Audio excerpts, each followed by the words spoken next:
ఏది అయినా ట్రై చెయ్యి ఆచి చికెన్ మసాలా. ఇస్లామిక్ స్టేట్ ఉగ్ర సంస్థకు ఎదురుదెబ్బ తగిలింది. ఆ సంస్థ అగ్ర కమాండర్ అబూ బిలాల్ మనూకి హతమయ్యారు.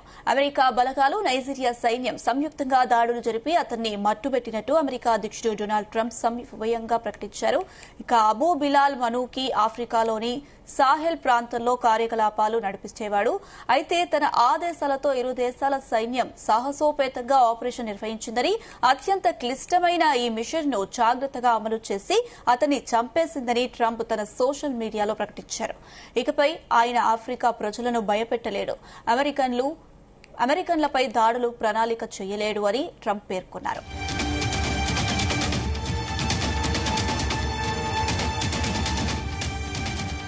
ఐసిస్ లో రెండో ఖలీఫా అయిన అబుల్ బిలాల్ చాలా కాలంగా అజ్ఞాతంలో ఉంటూ వచ్చాడు. ఆఫ్రికాలోని లోకల్ గ్యాంగ్లే అతని ఆచూకీ గుర్తించి సమాచారం అందించినట్లు తెలుస్తోంది. మనూకి మరణంతో ఐసీఎస్ కు పెద్ద దెబ్బనని, ఐసిస్ గ్లోబల్ ఆపరేషన్లు బలహీనపడవచ్చని ట్రంప్ అభిప్రాయపడ్డారు.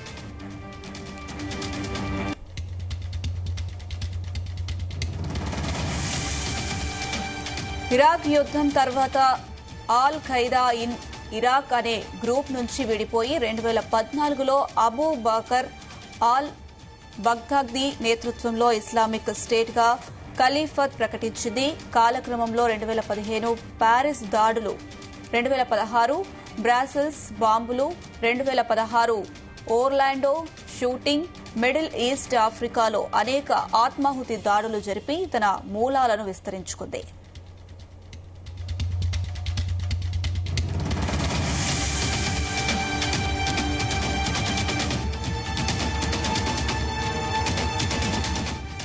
Abu Bakr al Baghdadi, Abu Ibrahim al Hashimi al Qurashi, ఆపై Abu al Hasan al Qurashi, Abu al Hussein al Husseini al ఖురైషీలు ఖలీఫాలుగా పనిచేశాయి. ఇక ప్రస్తుతం Abu Hafsa al Shamimi al Qurashi కొనసాగుతున్నారు. ఇక అమెరికా, భారత్, ఇరాక్ తో పాటు పలు దేశాలు ఐసిస్ ను ఉగ్ర సంస్థగా గుర్తించాయి.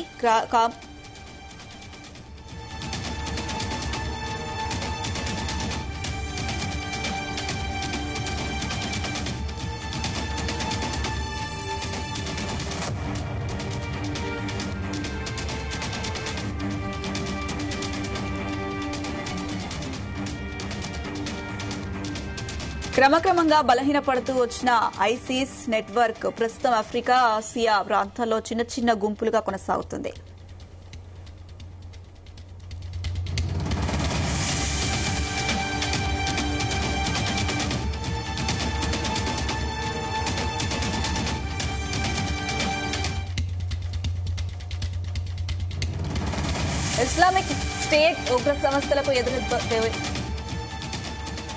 ఇస్లామిక్ స్టేట్ ఉగ్ర సంస్థలకు ఎదురుదెబ్బ తగిలింది. ఆ సంస్థ అగ్ర కమాండర్ అబూ బిలాల్ మనూకి హతమయ్యారు. అమెరికా బలగాలు, నైజీరియా సైన్యం సంయుక్తంగా దాడులు జరిపి అతన్ని మట్టుబెట్టినట్టు అమెరికా అధ్యక్షుడు డొనాల్డ్ ట్రంప్ స్వయంగా ప్రకటించారు. అబూ బిలాల్ మనూకి ఆఫ్రికాలోని సాహెల్ ప్రాంతంలో కార్యకలాపాలు నడిపించేవాడు. అయితే తన ఆదేశాలతో ఇరు దేశాల సైన్యం సాహసోపేతంగా ఆపరేషన్ నిర్వహించిందని, అత్యంత క్లిష్టమైన ఈ మిషన్ ను జాగ్రత్తగా అమలు చేసి అతన్ని చంపేసిందని ట్రంప్ తన సోషల్ మీడియాలో ప్రకటించారు.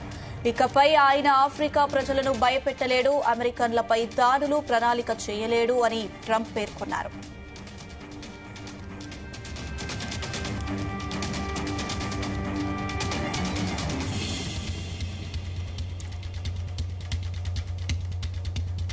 ఐసిస్ లో రెండో ఖలీఫా అయిన అబుల్ బిలాల్ చాలా కాలంగా అజ్ఞాతంలో ఉంటూ వచ్చాడు. ఆఫ్రికాలోని లోకల్ గ్యాంగ్లే అతని ఆచూకీ గుర్తించి సమాచారం అందించినట్లు తెలుస్తోంది.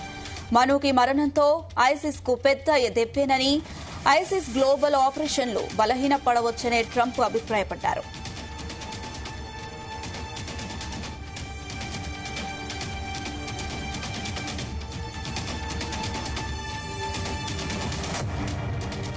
ఇరాన్ యుద్దం తర్వాత ఆల్ ఖైదా ఇన్ ఇరాక్ అనే గ్రూప్ నుంచి విడిపోయి 2014లో అబూ బకర్ అల్ బగ్దాదీ నేతృత్వంలో ఇస్లామిక్ స్టేట్ గా ఖలీఫత్ ప్రకటించింది. కాలక్రమంలో 2015 ప్యారిస్ దాడులు, 2016 బ్రసెల్స్ బాంబులు, 2016 ఓర్లాండో షూటింగ్, మిడిల్ ఈస్ట్, ఆఫ్రికాలో అనేక ఆత్మాహుతి దాడులు జరిపి తన మూలాలను విస్తరించింది.